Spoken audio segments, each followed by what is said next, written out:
Soldiers received performance bonuses in digital currencies and entertainment credits rather than traditional payments. Combat achievements earned them access to exclusive media content or premium service subscriptions. This created incentive structures we couldn't map to standard military reward systems. Their motivation seemed tied to cultural capital rather than material compensation. The Netflix subscription pattern emerged as particularly baffling. We intercepted communications where human commanders discussed tactical objectives in terms of subscription metrics. They measured operational success by entertainment service penetration rates among captured personnel. Their psychological operations teams developed content specifically designed to appeal to different alien demographics. Their economic model turned cultural influence into tangible military advantage. Popular entertainment became reconnaissance tool. Social media trends functioned as intelligence-gathering operations. Commercial products served as Trojan horses for surveillance technology. Every aspect of their civilian economy supported military objectives in ways we couldn't anticipate. We realized they'd weaponized their entire economic system. Traditional military-industrial complexes function as separate entities from civilian economies. Theirs was fully integrated. Factories produced commercial goods and military equipment on the same production lines. Research laboratories developed consumer technology and weapons systems simultaneously. The financial flows were equally interconnected. Investment in entertainment technology funded military research. Profits from media companies financed arms development. Cultural exports created economic leverage that translated into military partnerships. Their economic power became diplomatic power, became military power. This explained their resilience against economic warfare tactics. Sanctions against their military sector proved useless when it was indistinguishable from their civilian economy. Trade restrictions failed when every commercial interaction potentially supported their defense capabilities. Their economic system was designed to function as a distributed, redundant network. The revelation forced us to reconsider our own economic models. We maintained strict separation between military and civilian sectors. They operated a fully integrated system, where every economic activity potentially supported national defense. This gave them flexibility we couldn't match and resilience we couldn't breach. Then we understood the deeper implication. Human economics wasn't just supporting their warfare capability. It was warfare by other means. Their entire economic system functioned as a continuous, low-intensity conflict operation. They fought through markets as effectively as through battlefields. Human military academies teach underdog victory as core curriculum. Their officers study historical battles where weaker forces defeated stronger opponents not as anomalies, but as case studies. They've developed systematic approaches to asymmetric warfare that transform apparent disadvantages into strategic advantages. This isn't occasional improvisation. It's institutionalized doctrine. Their training emphasizes winning conditions where they're outnumbered and outgunned. Cadets practice command scenarios with deliberately limited resources against superior simulated forces. They learn to identify opponent overconfidence as a vulnerability.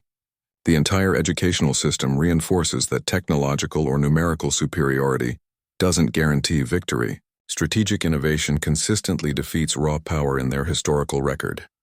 Human commanders actively seek engagements where they appear weaker.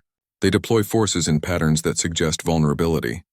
They allow opponents to gain apparent advantages deliberately. These are not miscalculations. They're carefully designed traps that exploit predictable responses to perceived weakness. They understand that overconfidence creates tactical blindness. Their entire culture reinforces this mindset. Sports media celebrates come-from-behind victories. Historical narratives emphasize smaller forces defeating larger ones. Entertainment features underdog triumphs as recurring themes. This cultural conditioning produces military planners who view disadvantage as opportunity rather than obstacle. They're psychologically prepared for situations where conventional wisdom says they should lose. The doctrine extends to technological development. They design weapons specifically for asymmetric engagement, compact missile systems that can disable larger ships, electronic warfare packages that disrupt advanced sensors, boarding tactics that turn enemy vessel size against itself. Their research priorities focus on countering superiority rather than achieving it. Their intelligence operations deliberately feed opponents misleading assessments. They allow enemies to believe they have overwhelming advantage. They encourage underestimation through carefully managed information leaks. This sets the psychological conditions for their trap-based engagements. They manipulate enemy command decisions before battles even begin. The tactical execution relies on rapid adaptation. Once opponents commit to what appears to be an easy victory, human forces shift strategies completely. They reveal concealed capabilities. They activate hidden reinforcements. They execute maneuvers that only work against overextended adversaries. The apparent weakness was always preparation for a specific counterstroke. This approach explains their resilience against technologically superior forces. They don't try to match advanced technology directly. They develop methods to neutralize technological advantages through unconventional means. Their systems work better against advanced opponents because they're designed specifically for that scenario. Their command structure supports this doctrine through decentralized authority. Junior officers can initiate underdog tactics without higher approval. They're trained to recognize when appearing vulnerable creates strategic opportunities.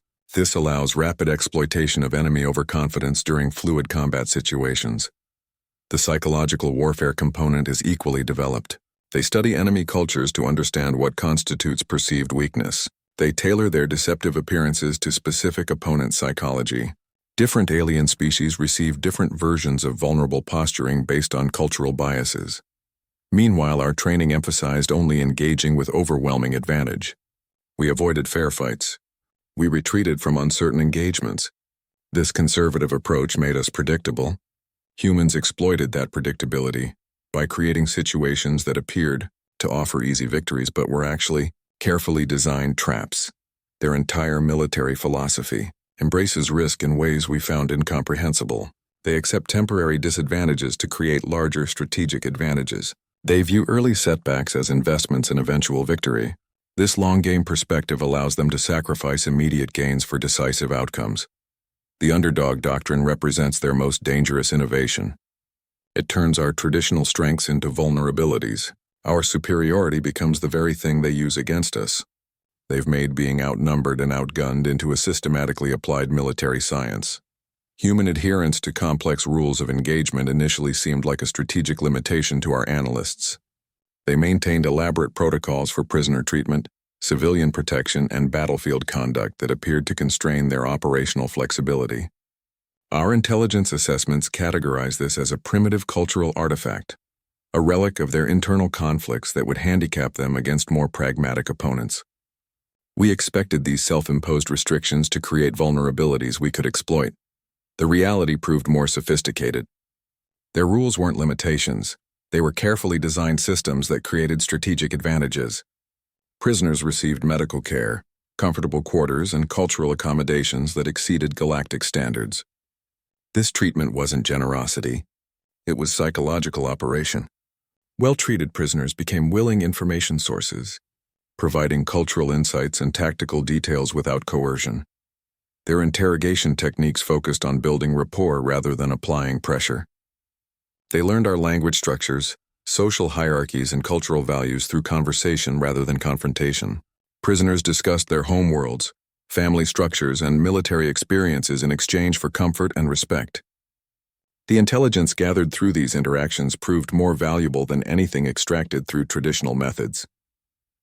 The Galactic Alliance lost 3 carrier vessels and 14 support cruisers to a species that hadn't even mastered interstellar travel.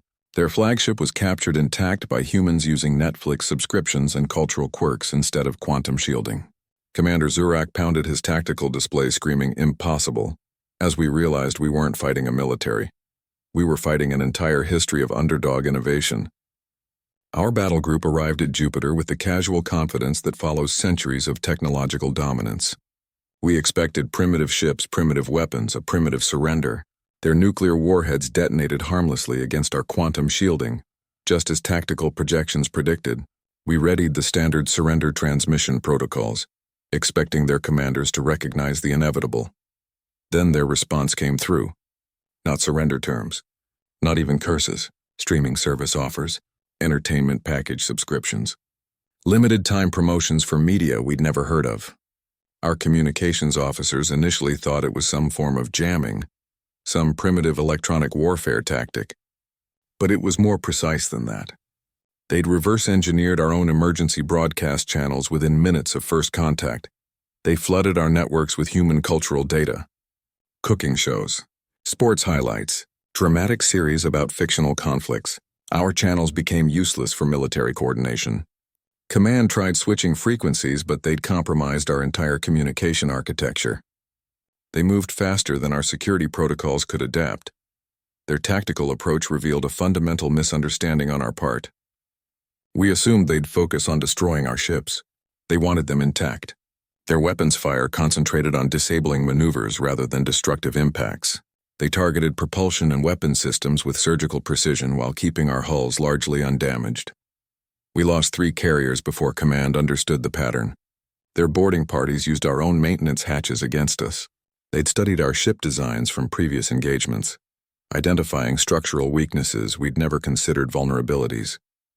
They fought through corridors with stun weapons and containment foam rather than plasma rifles. The flagship's fall was the most humiliating. Their signals division identified which entertainment streams would most appeal to our crew demographics.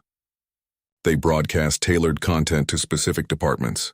Engineering crews received engineering disaster dramas. Medical staff received medical emergency shows. Bridge officers received command decision narratives. Crew members became distracted at critical moments. They paused during combat operations to watch human entertainment. Duty officers left stations unattended. The psychological effect was more devastating than any weapon. Our people weren't prepared for non-lethal engagement. We trained for destruction, not distraction. By the time Command realized what was happening, human boarding parties were already securing engineering. They captured the bridge without firing a single lethal shot. They used our own security systems against us, locking down sections and isolating crew members with protocols we'd designed for containment scenarios. The shock wasn't just technological, it was conceptual. They'd turned our communication superiority into a vulnerability. Our networked systems became their entry points. Our cultural curiosity became their weapon. They didn't defeat our ships, they made them useless to us. We learned that day that human strategy doesn't follow predictable patterns. They don't attack strength directly. They transform strength into weakness through unexpected applications. Our quantum shielding remained intact. Our weapon systems were undamaged. Our ships were physically sound. Yet we lost them completely. When we finally accessed their historical databases, the pattern became terrifyingly clear. Human history isn't just a timeline of events. It's a 5,000-year stress test of military theory under actual combat conditions. They didn't develop warfare as a unified species. They developed thousands of competing warfare systems simultaneously. Every technological leap they made was immediately turned against its creators. They invented flight and within years were dropping bombs from aircraft. They split the atom and immediately weaponized it. Their digital networks became hacking battlegrounds before they even perfected the security protocols. This constant internal pressure created something unique in galactic military evolution. A species that had already faced every conceivable form of attack from themselves. Their military academies don't just teach victory. They maintain exhaustive databases of every significant defeat in their history. Cadets study failed campaigns more intensely than successful ones. They analyze tactical errors, communication breakdowns, and intelligence failures with brutal honesty. Each generation inherits the collective mistakes of all previous conflicts. This produced a strategic depth we couldn't anticipate. When we deployed our quantum scrambling ECM systems, they already had countermeasures developed for jamming scenarios we'd never encountered. Their simulation archives contained hundreds of variations on electronic warfare, dating back to primitive radio interference techniques. They'd war-gamed communication blackout scenarios for centuries. Their tactical flexibility stems from having no single military tradition to protect. Different human nations developed completely different combat doctrines.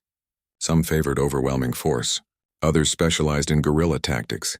Some perfected psychological operations while others focused on precision strikes. When we engaged them, we weren't facing a unified strategy. We were facing dozens of competing approaches simultaneously. Most alarming was their capacity for preemptive countermeasure development. They created defenses against technologies that didn't exist yet. Their research institutions maintained threat anticipation divisions that modeled potential future weapons based on scientific principles. They'd already theorized quantum entanglement weapons generations before achieving interstellar travel. This internal conflict culture created a strategic immune system. Any weakness we discovered had already been identified and exploited by other humans decades or centuries earlier. Their command structures were designed to adapt to unexpected threats because their entire history was a series of unexpected threats from within their own species. The revelation changed our entire assessment. We weren't fighting a military that had studied war. We were fighting a species that had lived war as a constant condition of their existence. Their strategic manuals weren't theoretical documents. They were verified through millennia of blood-soaked trial and error. Then we understood the fundamental miscalculation. We'd assumed their recent unification meant they'd abandoned competitive strategic development. In reality, they'd simply turned that competitive drive outward. Their internal conflicts had been preparation for external threats they hadn't even known existed. Suddenly, every engagement felt familiar to them in ways we couldn't anticipate. Our tactical innovations felt like variations on themes they'd already mastered through self-conflict. Their commanders recognized patterns we thought were unique to advanced interstellar warfare. Human military evolution operates on 3 interconnected levels that function as a single adaptive engine. Their doctrine forms the foundation, core principles about the nature of conflict itself. These aren't tactical rules but philosophical frameworks. They believe war is inherently unpredictable. They accept friction and chaos as constants. This doctrinal foundation shapes everything that follows. Strategy becomes the practical application of these beliefs to specific opponents. Humans don't have one strategy. They develop opponent-specific strategies that evolve in real time. Their strategists analyze not just our capabilities, but our decision-making patterns. They study our command structures, our cultural biases, even our psychological profiles. Then they build strategies that exploit these characteristics. Tactics implement strategy through immediate battlefield actions. This is where their adaptability becomes most visible. Squad leaders modify engagement protocols based on real-time conditions. Ship commanders adjust formations in response to unexpected resistance. Their tactical flexibility comes from decentralized decision-making authority. Junior officers can change tactics without waiting for command approval. The critical innovation is how these 3 levels interact. Doctrine influences strategy. Strategy dictates tactics. But tactics also revise strategy. And strategy occasionally forces doctrinal reconsideration. This creates a continuous feedback loop where experience constantly refines theory. They learn faster because every engagement teaches lessons at all 3 levels simultaneously. Their ethical framework created a propaganda advantage we couldn't counter. Our own treatment of prisoners followed efficient but harsh protocols designed to minimize resources and maximize security. When human prisoners returned from our facilities, they described functional but impersonal detention. When our personnel returned from human custody, they described unexpectedly humane conditions. The contrast became increasingly problematic. This ethical reputation translated into diplomatic leverage. Neutral systems viewed human adherence to rules as evidence of civilized behavior. Our efficiency appeared brutish by comparison. Human diplomats leveraged this perception during negotiations, framing conflicts as misunderstandings rather than conquest attempts. They positioned themselves as reasonable actors constrained by ethical considerations.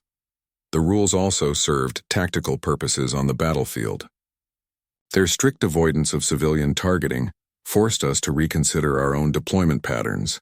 We could no longer use population centers as defensive shields, because humans would simply bypass them. Their rules created predictable responses that actually limited our strategic options rather than theirs. Their medical teams treated wounded personnel from both sides with equal priority. This practice seemed illogical until we observed the effect on combat morale. Human troops fought with confidence that casualties would receive proper care. Our troops began wondering whether capture might be preferable to fighting to the death. The psychological impact eroded combat effectiveness across our formations.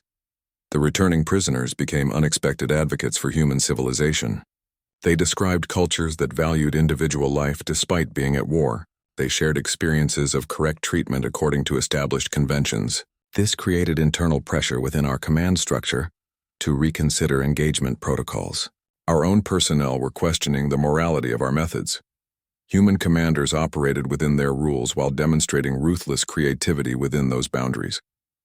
They followed conventions precisely while finding innovative ways to turn those conventions to their advantage. The rules became frameworks for psychological and diplomatic operations rather than constraints on military effectiveness. We realized their moral code wasn't about limiting warfare. It was about shaping warfare's aftermath. They were fighting for favorable peace terms before the conflict even concluded. Every ethical action built toward negotiated settlements that would favor their long-term interests. The rules were weapons aimed at the post-conflict landscape. Suddenly, our brutal efficiency became a liability. Our pragmatic approach looked barbaric compared to their calibrated restraint. Our prisoners returned with stories of functionality. Theirs returned with stories of decency. The propaganda war shifted decisively, in their favor without a single shot being fired for that purpose. The galaxy was watching how we treated prisoners while humans demonstrated how to turn morality into military advantage. Our initial assessment viewed human political fragmentation as a critical weakness. We expected their divided governments and competing corporations to collapse under coordinated pressure. Instead, their disunity became their most potent strategic advantage.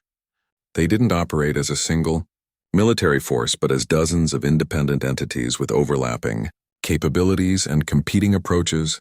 Different human nations maintained entirely separate military doctrines developed over centuries of internal conflict. Some favored overwhelming technological superiority, while others specialized in guerrilla tactics. Some emphasized space superiority while others focused on planetary defense. This created a multifaceted threat profile that our unified command structure couldn't effectively counter. Every engagement felt different because we were facing different human military traditions. Private military corporations operated alongside government forces with different rules of engagement and operational parameters. These corporate entities developed specialized capabilities that complemented traditional military units. Some focused on rapid response while others specialized in long-term containment operations. Their contractual nature allowed for flexible deployment patterns that government forces couldn't match. The command structure was fundamentally decentralized. Individual fleet commanders operated with significant autonomy based on local conditions. Theater commanders could adapt strategies without consulting central command. This created a responsive system that could adjust to tactical developments faster than our hierarchical structure permitted. Our decision cycles required approval through multiple command layers, while theirs operated at the engagement level. This lack of consistency made human actions unpredictable. They didn't follow established patterns because they had no established patterns to follow. Different commanders employed different tactics based on their training and experience. One engagement might feature precision strikes while the next involved swarm tactics. We couldn't develop effective countermeasures because the threat kept evolving. Internal competition drove rapid innovation across all human military sectors. Different nations and corporations competed to develop superior technologies and tactics. This created a constant pressure for improvement that accelerated their military evolution. Successful innovations spread quickly through their networks while failures were rapidly abandoned. The entire system functioned as a continuous Darwinian selection process for military effectiveness. Specialization became another advantage. Different human groups developed expertise in specific warfare domains. Some focused on electronic warfare, while others perfected drone operations. Some excelled at boarding actions, while others specialized in long-range engagements. This allowed them to deploy tailored solutions to specific tactical problems, rather than relying on generalized capabilities. The fractured nature of their military-industrial complex proved equally challenging. Weapons development occurred through multiple competing programs rather than centralized research. This created parallel development paths that increased the probability of breakthrough innovations. When one research program failed, others continued progressing. Our centralized development model put all our resources into single solutions. Communication between these disparate groups occurred through informal networks rather than formal command channels. Tactical innovations spread through professional associations and academic exchanges. Military officers from different nations shared lessons learned through conferences and training exercises. This created a distributed learning system that amplified effective approaches while filtering out ineffective ones. The external threat of our invasion unexpectedly united these competing factions. Their internal competitions continued but now focused outward against a common enemy. This redirected centuries of competitive energy toward solving the problem of defeating our forces. Their fractured nature became a coordinated diversity rather than a weakness. Suddenly, we faced not one military doctrine but dozens of evolving approaches. Their decentralization became coordination through competition. Their fragmentation became strength through diversity. Their internal rivalries became innovation engines. We had expected to defeat a single opponent and found ourselves fighting a hydra. The human diplomatic initiative arrived during active fleet engagements. Their transmission came through secure channels while our forward elements were still taking fire. They didn't propose ceasefire terms. They didn't demand surrender. They offered partnership frameworks while their warships continued tactical operations against ours. This simultaneous combat and diplomacy confused our command structure completely. Their negotiation strategy focused entirely on mutual benefit. They proposed technology-sharing agreements instead of territorial concessions, medical advancements for energy systems, agricultural innovations for transportation technology. They framed every proposal as an exchange rather than a demand. This approach created immediate cognitive dissonance in our council chambers. We were prepared for ultimatums, not business proposals. Their diplomats demonstrated superior understanding of our political structures. They knew which council members influenced which decisions. They understood our bureaucratic processes better than our junior officers did. They navigated our committee systems with efficiency that suggested years of study. Their intelligence gathering had extended far beyond military capabilities into governance mechanics. They reframed the entire conflict as a cultural misunderstanding. Their opening statements emphasized misinterpretation rather than aggression. They described the initial engagements as unfortunate accidents of first contact. This narrative allowed both sides to save face while moving toward resolution. It created diplomatic space where none existed before. Their terms offered concrete advantages to both civilizations. Medical technology that could save millions of our citizens, energy systems that solved resource scarcity problems, environmental restoration techniques for damaged worlds. Each proposal addressed actual needs rather than abstract principles. They'd clearly studied our societal challenges extensively. Their battlefield successes enabled this diplomatic flexibility.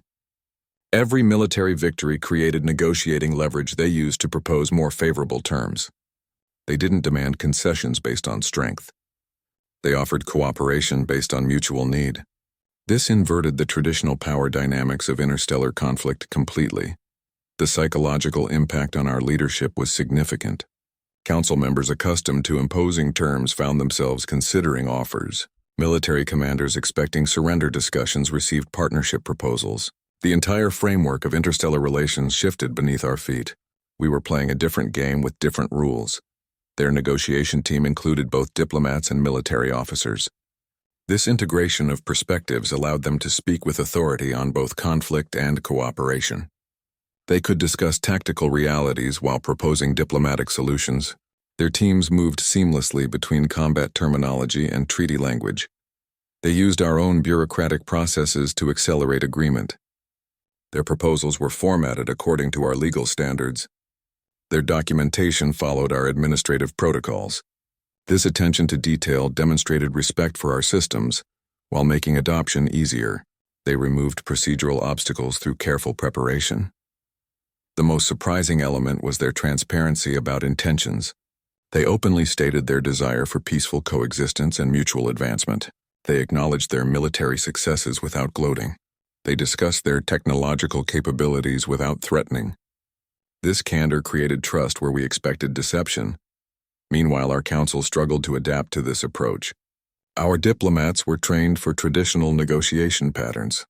Our military leaders understood victory or defeat, not partnership proposals. Our bureaucratic systems weren't designed to process offers of cooperation from active combatants. The entire machinery of our government needed recalibration. Their revolutionary strategy transformed enemies into potential allies through shared interest rather than forced submission. They fought not to conquer but to create negotiating leverage. They used military success to enable diplomatic success. They turned conflict into opportunity through careful preparation and psychological insight.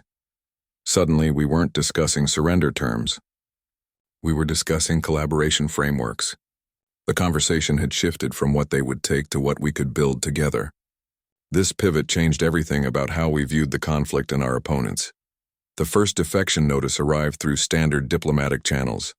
A senior quantum theorist requested transfer to a human research facility. Command dismissed it as an anomaly until the pattern emerged across multiple disciplines. Our best minds were actively seeking positions with the enemy. The brain drain began as a trickle and became a flood that threatened our technological edge. Human research facilities offered resources we couldn't match.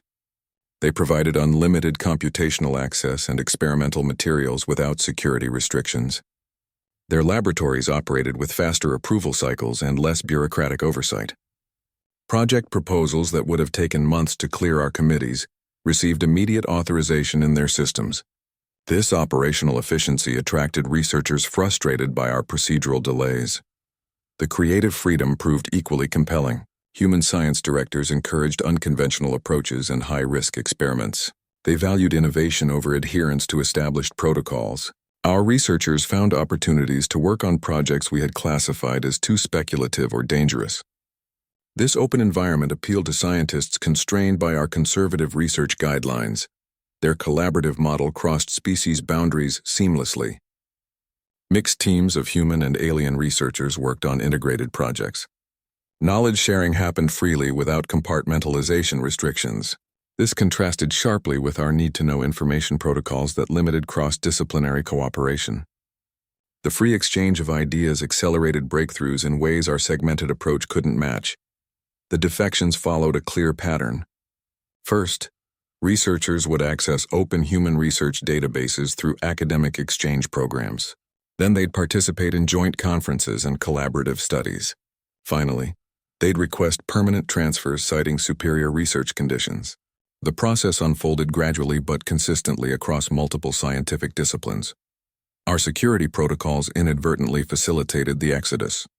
We restricted access to human research to prevent technology leakage. This created curiosity and frustration among our scientists. They saw references to groundbreaking work they couldn't examine firsthand. The restrictions made human research appear more valuable and innovative than it might actually have been.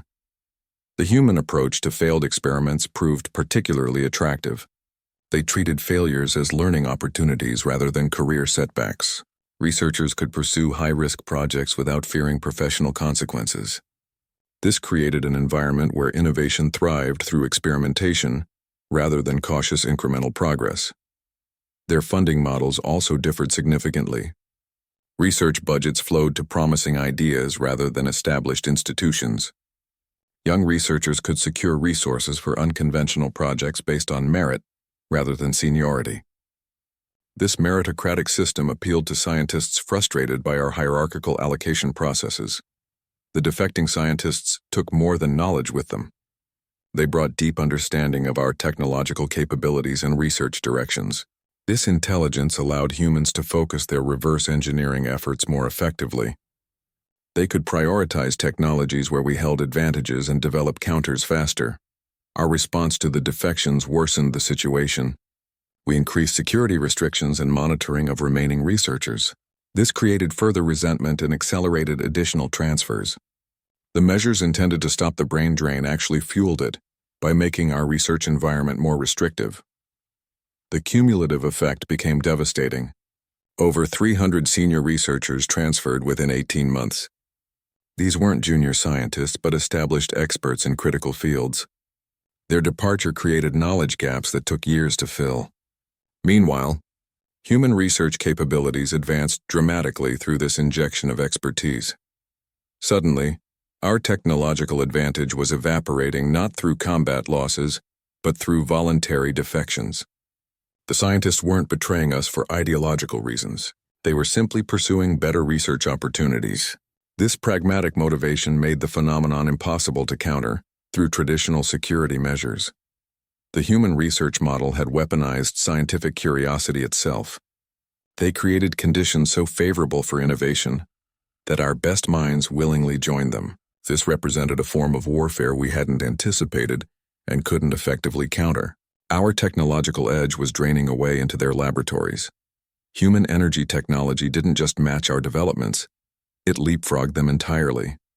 They reverse-engineered our quantum field generators within months of capturing the first intact units. Our engineers expected them to struggle with the underlying principles for decades. Instead, they dismantled, analyzed, and improved the technology beyond our own capabilities. Their breakthrough came from questioning assumptions we'd accepted for millennia. While we optimized existing energy systems, they explored fundamental physics we considered settled science. They discovered how to extract energy directly from the quantum vacuum itself. This wasn't incremental improvement. This was a paradigm shift in energy generation. The practical implications were immediate and profound. Their new energy systems required no fuel and produced no waste. They powered entire cities with devices smaller than our smallest reactors. The energy density achieved levels we'd theorized were impossible. This technology removed the logistical constraints that had limited our own advancement for centuries. Their ships became faster and more maneuverable almost overnight. The quantum vacuum energy systems provided seemingly unlimited power, without mass penalties. They could maintain maximum acceleration indefinitely without fuel concerns. This eliminated the tactical advantage our larger reactors had provided. Our vessels operated with energy budgets while theirs operated with energy abundance. Parallel to Council integration, they initiated bilateral agreements with non-alliance worlds. These side agreements created alternative diplomatic channels outside traditional alliance structures. They built networks of relationships that complemented their formal Council position. This multi-layered approach ensured they wouldn't become dependent on any single diplomatic pathway. Their strategy created overlapping circles of influence. Council membership provided formal authority. Bilateral agreements offered informal leverage. Research partnerships built technical interdependence. Cultural exchanges fostered soft power. Each layer reinforced the others, creating a comprehensive diplomatic presence. The transformation from peripheral threat to central participant happened with startling speed. Within standard cycles, humans were mediating disputes between established member worlds. They facilitated negotiations that had stalled for generations. Their fresh perspective and different conflict resolution techniques produced breakthroughs where traditional diplomacy had failed. Their mediation approach combined practical problem-solving with psychological insight. They focused on mutual interests rather than positional bargaining. They reframed conflicts as shared challenges rather than zero-sum competitions. This methodology proved particularly effective with intractable disputes.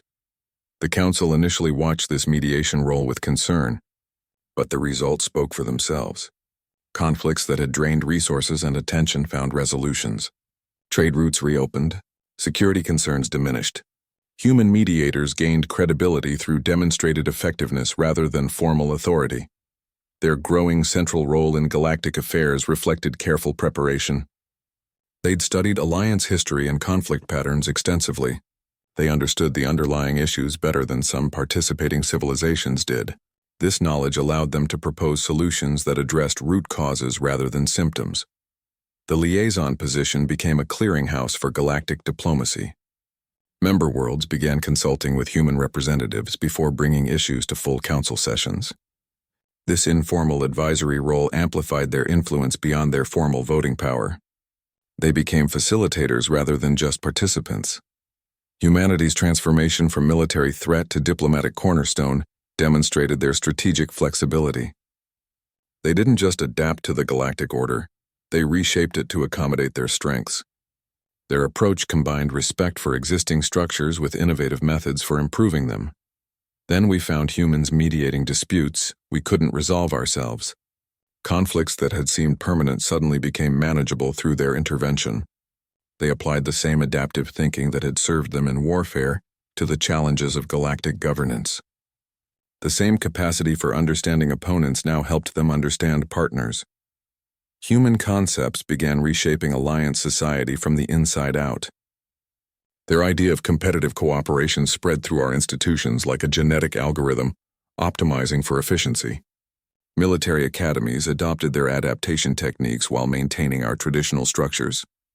The combination created hybrid approaches that leveraged both systematic planning and flexible response. This cultural exchange worked both directions continuously, creating unexpected synergies. Our military integrated human adaptation protocols into standard training programs. Commanders learned to revise tactics during engagements rather than waiting for council approval. Junior officers received authority to modify approaches based on battlefield conditions. This decentralization improved our response time significantly. The changes felt uncomfortable initially, but produced measurable improvements in engagement outcomes. Human entertainment media infiltrated our cultural sphere through joint research facilities and exchange programs.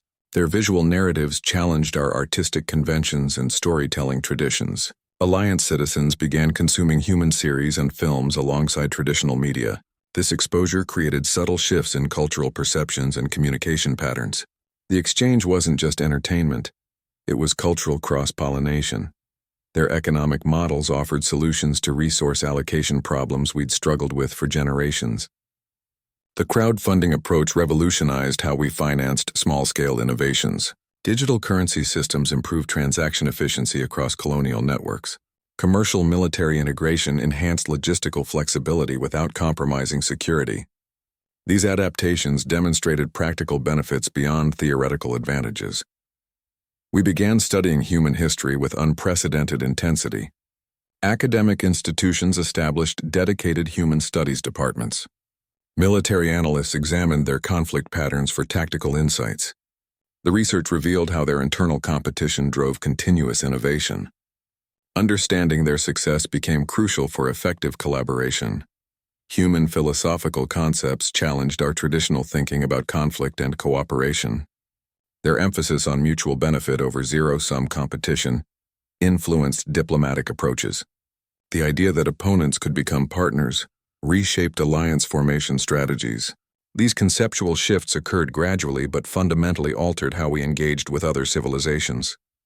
The knowledge transfer moved in both directions with increasing velocity. Human research teams adopted our systematic analysis methods while maintaining their innovative edge. They integrated our technological principles with their adaptive approaches. This cross-pollination produced breakthroughs that neither culture could have achieved independently. Their improvement of our faster-than-light travel principles demonstrated this synthesis perfectly. They understood the underlying physics, then enhanced the implementation. Their versions achieved greater efficiency with smaller energy requirements. The improvements came from asking different questions about established technology. This pattern repeated across multiple technological domains. The continuous exchange created accelerating evolution in both societies. Our military became more adaptive while maintaining discipline. Their systems became more systematic while preserving flexibility. Each civilization incorporated strengths from the other while minimizing weaknesses. This mutual improvement enhanced capabilities beyond simple technology transfer. The two-way flow of ideas ensured neither side maintained permanent advantage. Innovation spread quickly through joint research networks. Breakthroughs became shared property rather than strategic assets. This approach prevented the technological gaps that had initially caused conflict. It created balanced advancement that benefited both civilizations. The galaxy began reshaping itself through this continuous cross-pollination. Other civilizations observed the benefits of human alliance collaboration. The model spread through diplomatic channels and trade networks. What began as bilateral exchange became multilateral evolution. The entire galactic community started adopting elements of this approach. Humanity's greatest strategic insight was recognizing that knowledge grows when shared. They transformed technological advantage from something to protect into something to exchange. This perspective created more value than any military victory could achieve. It turned conflict into collaboration through shared progress. Meanwhile, their scientists improved our transportation technology while we adopted their adaptation methods. The exchange demonstrated that true advancement comes from combining different approaches rather than choosing between them. This synergistic evolution created capabilities that surpassed what either civilization could develop alone. Contact with the Alliance accelerated human development beyond anything we could have anticipated. Their technology advanced faster with access to our research databases and material resources. What would have taken them centuries alone, they achieved within years through integrated development. This rapid progress created a feedback loop where each advancement enabled faster subsequent innovations. Their cultural evolution transformed through exposure to alien perspectives. They integrated extraterrestrial concepts into their social systems and artistic expressions. This cross-species pollination produced hybrid cultural forms that reflected galactic diversity. Their entertainment media began incorporating alien narrative structures and visual aesthetics. This cultural adaptability enhanced their diplomatic effectiveness across multiple civilizations. Military doctrine absorbed alliance tactical principles while maintaining human adaptability. They studied our formation patterns and engagement protocols. Then they improved them with their own rapid response methodologies. The fusion created hybrid approaches that leveraged systematic planning and flexible execution. This combination proved more effective than either system alone. The most strategic move was their sharing policy. They released the basic principles of quantum vacuum energy to the galactic community, while keeping the implementation details proprietary. This created a dependency relationship where everyone understood the theory, but only they possessed the practical expertise. It was generosity with strategic purpose.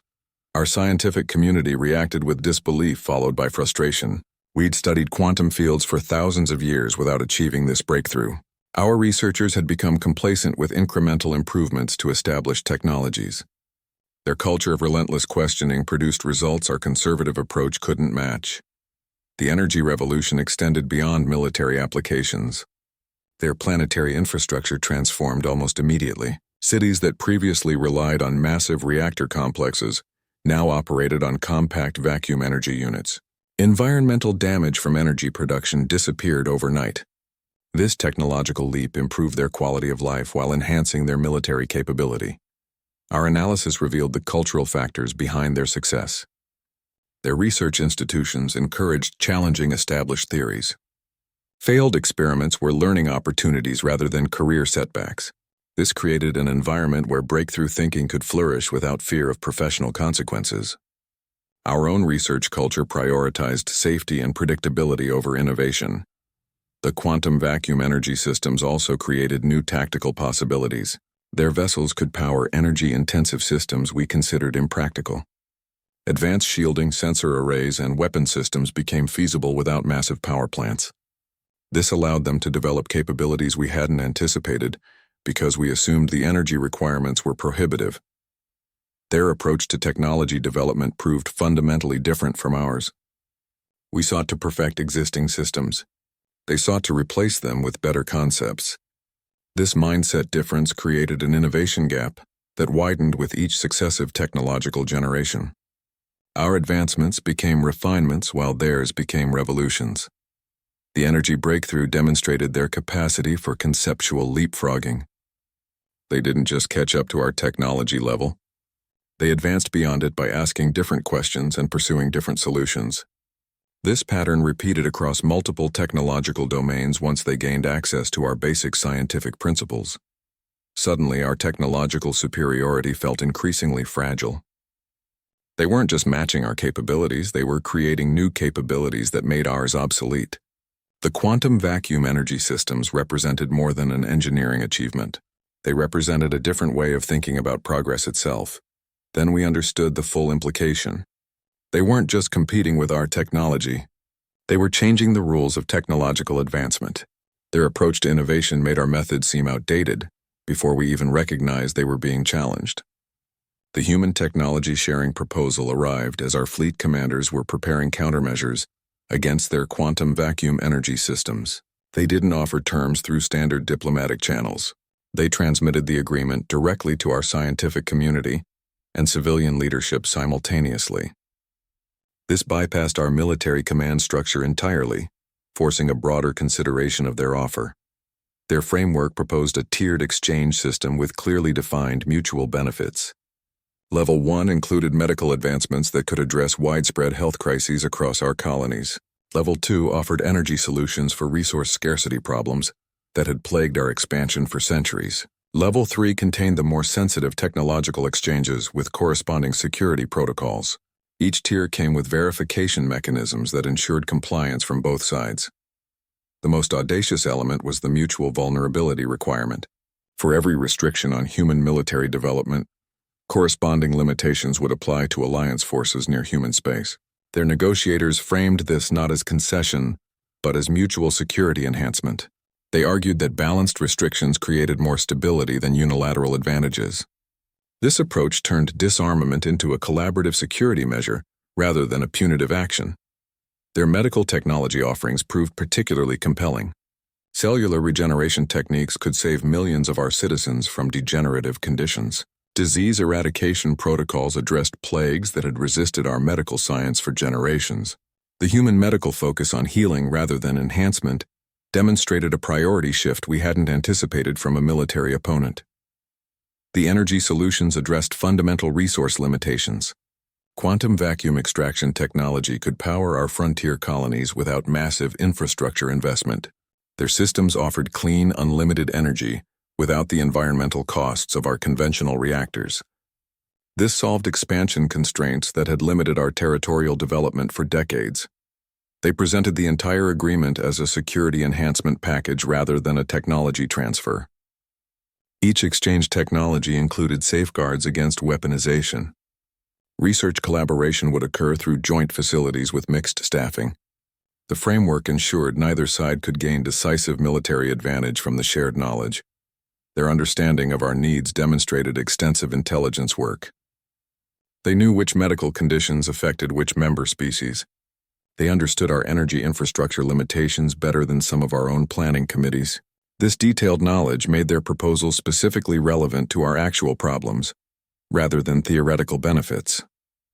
The Council faced unprecedented pressure from civilian populations. Medical communities demanded access to human cellular regeneration technology. Energy corporations pushed for quantum vacuum systems to solve power shortages. Scientific organizations advocated for research collaboration opportunities.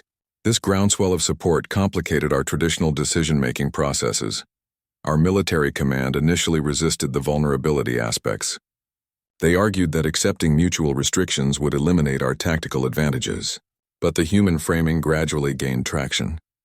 Their point about balanced security creating more stability than temporary superiority resonated with political leaders concerned about long-term peace. The verification mechanisms proved surprisingly robust. Joint inspection teams would monitor compliance at research facilities. Shared sensor networks would ensure military restrictions were maintained. This transparency addressed our security concerns while creating channels for ongoing cooperation. Their negotiation strategy revealed deep understanding of our political dynamics. They leveraged internal pressures we usually manage through compartmentalization. By addressing multiple constituencies simultaneously, they created a coalition of support that crossed traditional boundaries. The agreement ultimately succeeded because it offered solutions rather than demanding concessions. They provided answers to problems we'd struggled with for generations. This practical benefit outweighed theoretical security concerns about technology sharing. Meanwhile, our council chambers echoed with debates we'd never anticipated having. We were discussing medical access and energy solutions while fleet commanders waited for engagement orders. The conversation had shifted from warfare to welfare, without a single shot being fired. The war transformed with startling speed from military engagement to research partnership. Joint facilities replaced forward operating bases and weapons platforms. Decommissioned carrier vessels became mobile research stations staffed by mixed crews. Former combat engineers worked alongside their previous opponents on energy conversion systems. Weapons specialists collaborated on defensive shield technology.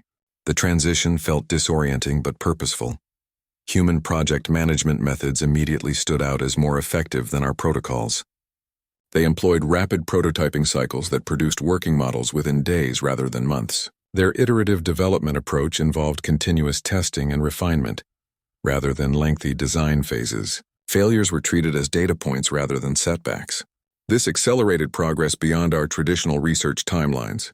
Their teams included unexpected specialists alongside scientists and engineers. Artists contributed visualization techniques that revealed patterns in complex data. Philosophers helped frame ethical considerations for new technologies. Psychologists optimized team dynamics and creative problem-solving. This cross-disciplinary approach produced insights that narrowly focused research teams would have missed. The research environments they created emphasized collaboration over hierarchy. Junior researchers could challenge senior scientists based on evidence rather than rank. Breakout sessions replaced formal presentations. Whiteboard sketches took precedence over polished reports. This informal atmosphere encouraged unconventional thinking and spontaneous innovation. Our scientists gradually adopted human approaches to problem solving. They began using rapid prototyping methods for their own projects. They started including diverse perspectives in research planning. The cultural shift occurred organically through exposure to more effective methods. Our researchers recognized superior outcomes and adjusted accordingly. The Joint Innovation Directive established tiered access to technologies based on security classifications. Basic medical and energy technologies received widespread distribution. More advanced systems required closer collaboration and verification. This balanced approach built trust while protecting sensitive capabilities. Both sides contributed to the tiered structure. The partnership included a mutual defense pact against external threats. This transformed the relationship from tentative cooperation to strategic alliance. Shared security concerns created additional incentives for collaboration. Research projects increasingly focused on common defense requirements rather than separate priorities. Human facilitation techniques improved meeting efficiency dramatically. They used timed brainstorming sessions and structured decision frameworks. Action items received clear ownership and deadlines. Follow-up procedures ensured accountability without excessive bureaucracy. These methods kept projects moving forward consistently. The collaborative environment produced breakthrough innovations neither side could have achieved independently. Combined knowledge accelerated quantum computing applications. Integrated sensor networks created unprecedented surveillance capabilities. Energy distribution systems reached efficiencies previously considered theoretical. The partnership demonstrated synergistic effects beyond simple technology sharing. Cultural exchange became as important as technological exchange. Our researchers learned human communication patterns and problem-solving frameworks. Human teams adopted aspects of our systematic analysis methods.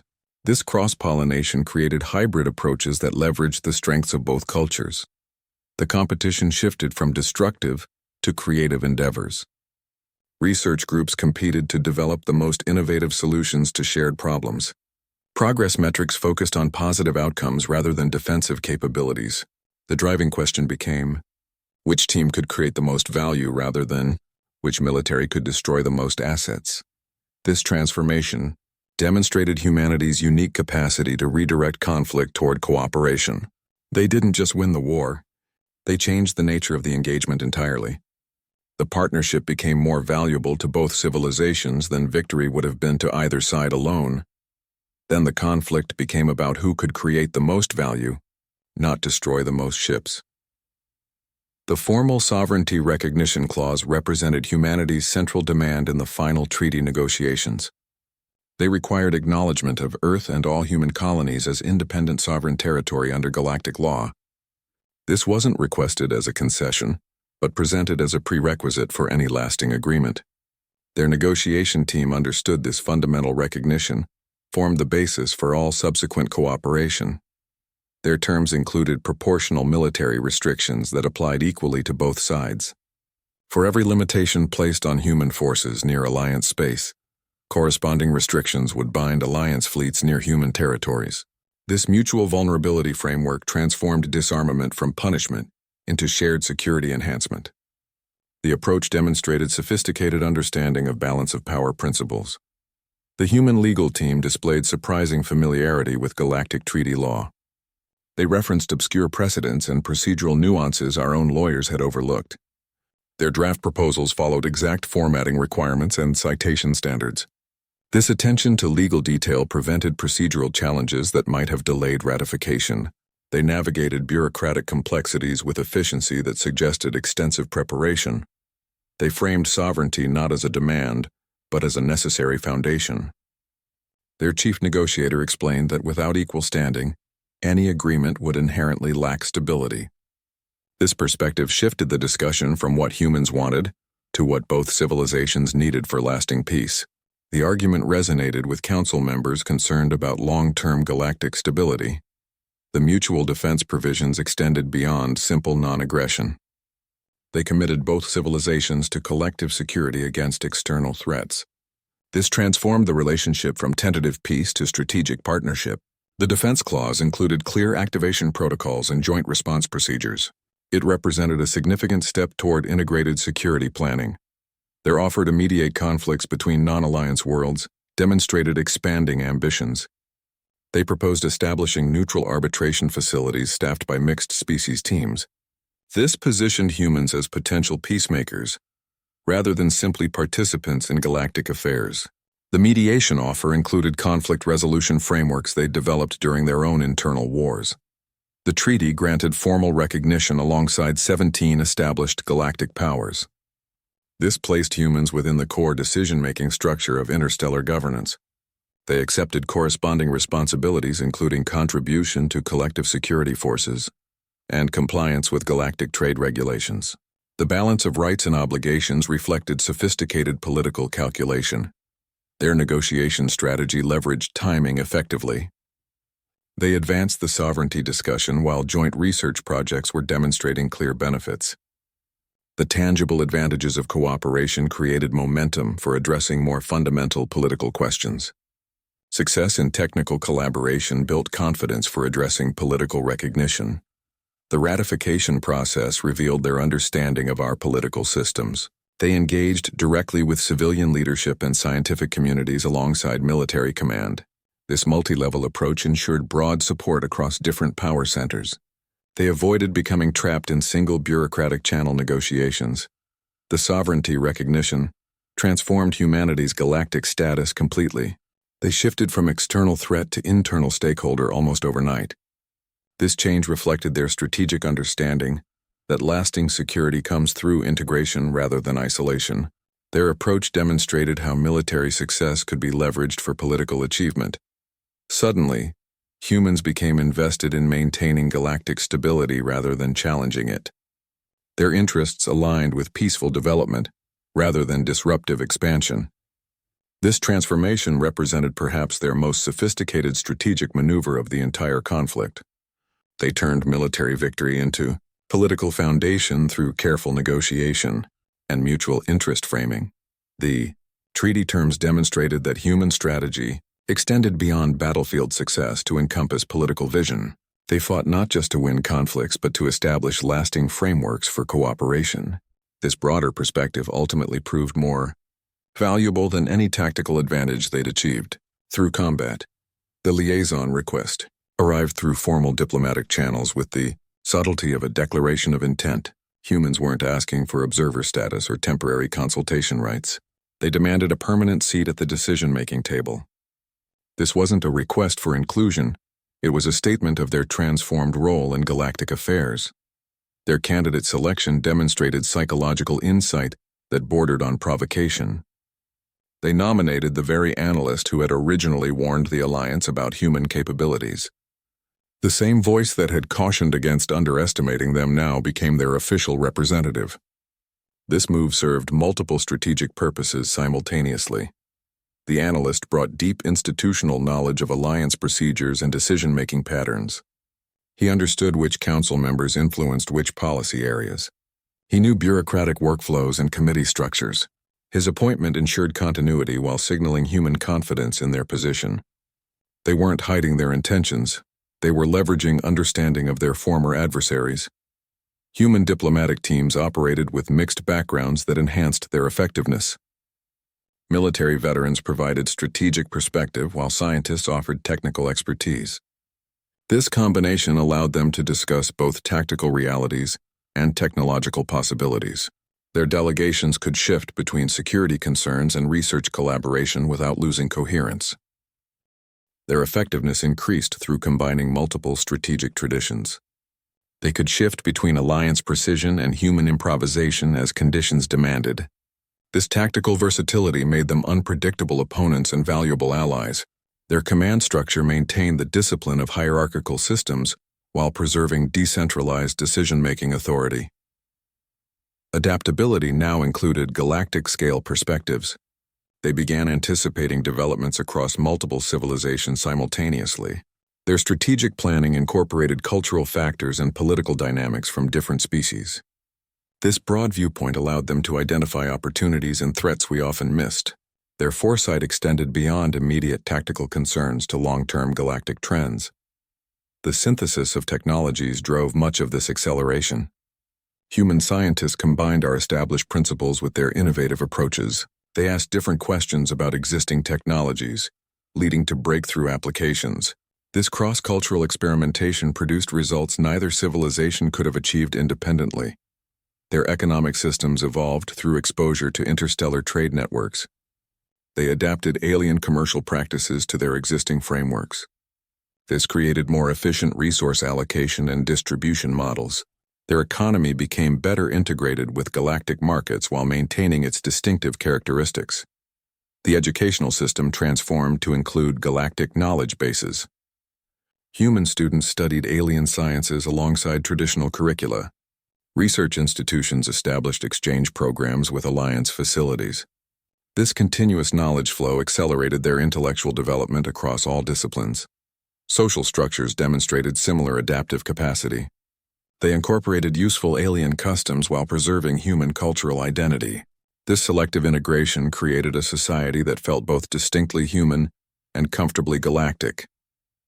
The balance allowed them to navigate interstellar relations with unusual effectiveness. Psychological frameworks expanded to accommodate non-human perspectives.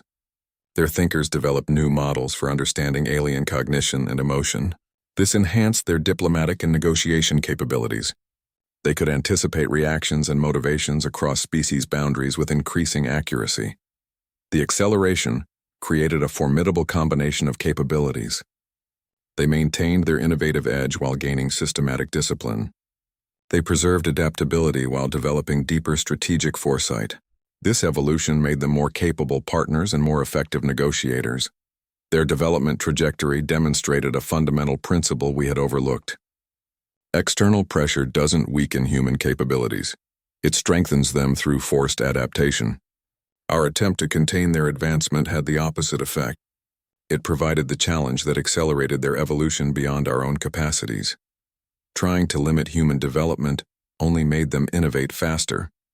Restricting their expansion only made them more adaptable. Opposing their progress only made them more resourceful. Each obstacle became an opportunity for improvement. Each challenge became a catalyst for advancement. Then we understood the paradoxical outcome of our actions. We had intended to prevent human advancement through preemptive action. Instead, we became the catalyst that propelled them forward. Our opposition provided the pressure that forged them into a stronger, more capable civilization. The containment effort had produced exactly what it sought to prevent. Suddenly, their accelerated evolution made perfect sense. They thrived on challenge and excelled under pressure. Our actions had created the ideal conditions for their rapid development. The very measures intended to restrain them had unleashed their full potential. Human military doctrine operates on a fundamental principle of impermanence. Every solution is treated as a temporary measure subject to immediate improvement. They don't develop fixed strategies. They develop systems for creating and revising strategies continuously. This approach transforms warfare from a static discipline into a dynamic process of constant evolution. Their operational manuals are living documents updated through real-time battlefield experience. Revisions circulate during active engagements. Platoon leaders receive updated tactical guidelines while under fire. This creates an accelerating learning curve where lessons from current combat immediately improve future performance. The system values current effectiveness over traditional procedures. They institutionalize criticism of their own methods. Junior officers can challenge senior commanders based on tactical observations. After-action reviews focus on identifying failures rather than celebrating successes. This culture of self-assessment prevents complacency and drives continuous improvement. They actively seek weaknesses in their own systems before adversaries can exploit them. The command structure rewards innovation over tradition. Promotion comes from improving tactics, not following them. Officers gain advancement by developing better approaches and identifying obsolete methods. This incentive system creates constant pressure for evolution at all levels. Stagnant thinking becomes career-limiting while adaptive thinking gets rewarded. They maintain multiple competing research programs simultaneously. Different branches develop alternative solutions to the same problems. This parallel approach increases the probability of breakthrough innovations. Successful concepts get adopted while unsuccessful ones get abandoned quickly. The system functions as a Darwinian selection process for military effectiveness. Their culture values adaptation as the highest military virtue. Flexibility matters more than firepower. Improvisation counts more than procedure. This mindset permeates training programs and operational planning. Soldiers learn to expect unexpected challenges and develop response flexibility. They prepare for conflicts that haven't been imagined yet. War games simulate hypothetical scenarios based on emerging technologies. Strategic planning includes contingency development for unforeseen threats. This forward-looking approach allows them to anticipate developments rather than simply react to them.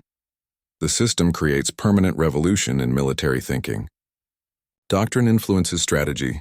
Strategy dictates tactics, but tactics also revise strategy. This continuous feedback loop ensures constant evolution. They don't just adapt to new threats. They create new adaptations as a standing operational condition. This explains why traditional military structures struggle against human forces. Fixed doctrines cannot compete with evolving doctrines. Predictable strategies cannot counter adaptive strategies. Established tactics cannot overcome improvisational tactics. The conflict becomes asymmetrical in methodology rather than capability. The ultimate realization was profound. Humans don't possess a military strategy. They possess a meta-strategy for creating strategies. Their advantage isn't in what they think, but in how they think about thinking. This conceptual flexibility makes them unpredictable and ultimately unstoppable against rigid opponents. Their approach treats warfare as a problem-solving exercise rather than a conflict exercise. The objective becomes continuous improvement rather than temporary victory. This mindset transforms military development from periodic advancement to constant evolution. No army can survive against this system because the system itself is designed to defeat armies. It identifies weaknesses, develops counters, implements improvements, and repeats the cycle. The process never concludes. The evolution never stops. The revolution becomes permanent. The galaxy finally understood that true strength lies not in superior technology, but in relentless adaptation. We witnessed humanity's greatest weapon, their capacity to reinvent warfare itself through constant evolution.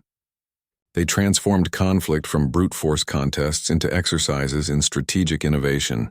Now our civilizations evolve together, facing shared challenges with combined capabilities. The conflict forged something stronger than victory or defeat, a partnership built on mutual respect for adaptability. We learned that survival depends not on being the strongest, but on being the most responsive to change. That lesson reshaped the entire galactic order. We observed them abandoning entire combat doctrines during active operations. When their space superiority doctrine proved ineffective against our carrier groups, they shifted to asymmetric swarm tactics within hours. Command circulated new doctrinal guidance while engagements were still ongoing. Fleet commanders received updated strategic objectives even as tactical units adjusted their approaches. Their combat manuals are living documents updated through battlefield experience. During the Tau Ceti engagement, we intercepted revised tactical guidelines being distributed to frontline units while combat continued. They were incorporating lessons from that same engagement into their training materials in real time. This created an accelerating learning curve we couldn't match. Their command structure rewards adaptation over tradition. Officers gain promotion not just for following procedures but for improving them. The system incentivizes identifying ineffective strategies and proposing alternatives. This creates constant pressure for evolution at all levels. Stagnant thinking becomes career-limiting. The coordination between levels happens through distributed communication networks. Doctrine updates flow downward while tactical observations flow upward. Strategic adjustments happen in the middle, synthesizing both streams. This creates a responsive system that can pivot much faster than centralized command structures. Meanwhile, our military evolution required council approval for doctrinal changes. Strategic shifts needed fleet command authorization. Tactical modifications demanded sector commander approval. Each layer introduced deliberation delays. Our system valued consistency over adaptability. Their system valued effectiveness over consistency. This three-tier system explains their rapid innovation cycle. They don't just develop new weapons. They develop new ways of thinking about conflict. Then they develop new ways of implementing those thoughts. Then they develop new ways of adjusting those implementations. The entire process becomes self-reinforcing. The final advantage is institutional memory. Each level maintains its own lesson archives. Doctrinal thinkers study strategic failures. Strategists analyze tactical shortcomings. Tactical units review engagement footage. This creates a comprehensive learning system that accumulates knowledge across generations of conflict. What emerged was a military organism that evolves faster than any single opponent can adapt. They don't just counter our tactics. They reconfigure their entire approach to warfare. Then they do it again before we've finished analyzing their first adjustment. Suddenly, our traditional military structure felt like trying to fight a storm with a precise weapon. Our quantum cloaking systems represented the pinnacle of Alliance stealth technology. We could render entire battle groups completely undetectable to electromagnetic sensors, thermal scans, and gravitational wave detection. The technology bent light around our ships and masked energy signatures with quantum interference patterns. We moved through human-controlled space like ghosts, confident our approach would remain invisible until we chose to reveal ourselves.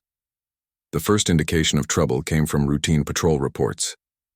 Human scout craft began altering course to investigate empty space where our cloaked ships were positioned. At first we dismissed it as coincidence. Then their investigation patterns became too precise to ignore. They weren't scanning random volumes of space. They were tracking specific coordinates with unsettling accuracy. Their detection method wasn't technological in the conventional sense. They'd developed gravitational anomaly tracking systems that noticed the subtle disturbances our cloaked ships created in local spacetime. While our technology perfectly concealed energy emissions, it couldn't completely eliminate the mass signature of our vessels. The humans measured the minute gravitational lensing effects we created.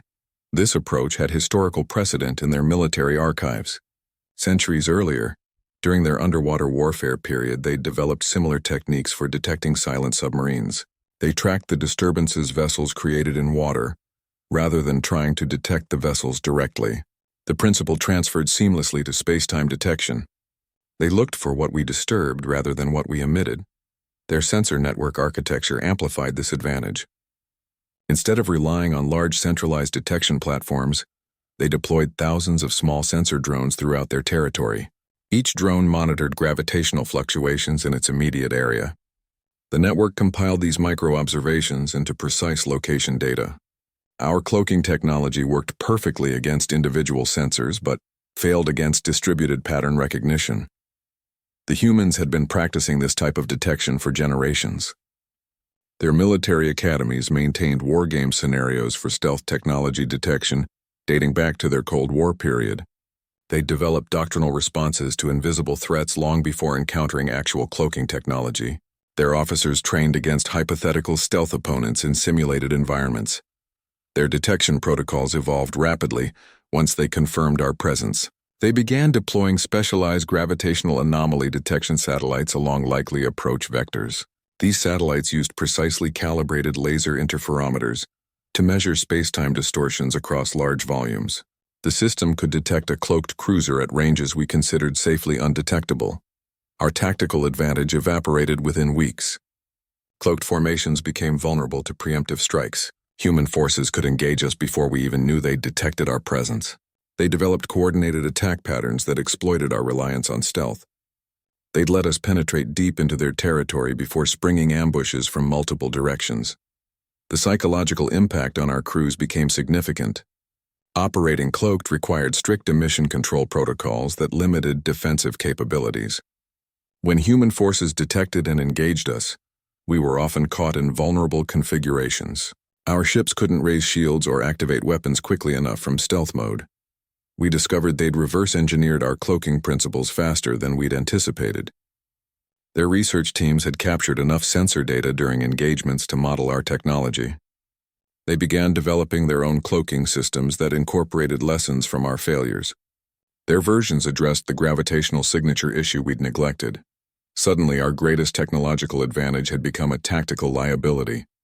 We'd invested centuries in perfecting stealth technology that humans countered, using principles they'd developed for detecting silent submarines. Our reliance on cloaking had made us predictable. Their adaptation made us vulnerable. The lesson extended beyond military technology. They'd shown that advanced technology alone doesn't guarantee superiority. Understanding how to counter technology matters more than developing it first. Their historical experience with asymmetrical warfare gave them tools we lacked despite our technological lead. We began reconsidering our entire approach to stealth operations. The humans had turned our technological masterpiece into a weakness simply by applying old lessons to new problems. Their capacity for adaptive thinking proved more valuable than our engineering achievements. Our intelligence analysts traced mercenary payments to entertainment subscription services. That was the first clue that human economic systems operated on principles we couldn't comprehend. Their soldiers received compensation through streaming service credits and digital currency transfers, rather than traditional military payroll. Equipment purchases appeared as crowd-funded campaigns on civilian platforms. Military logistics used commercial shipping manifests and public transportation networks. We observed human military units deploying with gear purchased through public fundraising efforts. Citizen-funded defense initiatives outfitted entire battalions with advanced equipment. Corporations sponsored specific units in exchange for promotional considerations. The line between military procurement and commercial activity blurred beyond recognition. Their defense budget seemed to operate more like a series of startup investments than traditional military spending. Entertainment companies financed combat operations through subscription revenue sharing. Streaming services allocated portions of their income to military R&D projects. Video game developers contributed simulation technology to training programs. Social media platforms organized volunteer recruitment campaigns. The entire human economy appeared to function as an extension of their military capability. Their supply chains utilized commercial shipping lanes alongside dedicated military routes. Civilian freighters transported military material under commercial cover. Private space stations served as covert resupply points. Commercial satellite networks provided secondary communication channels. The integration was so complete that distinguishing military from civilian infrastructure became nearly impossible.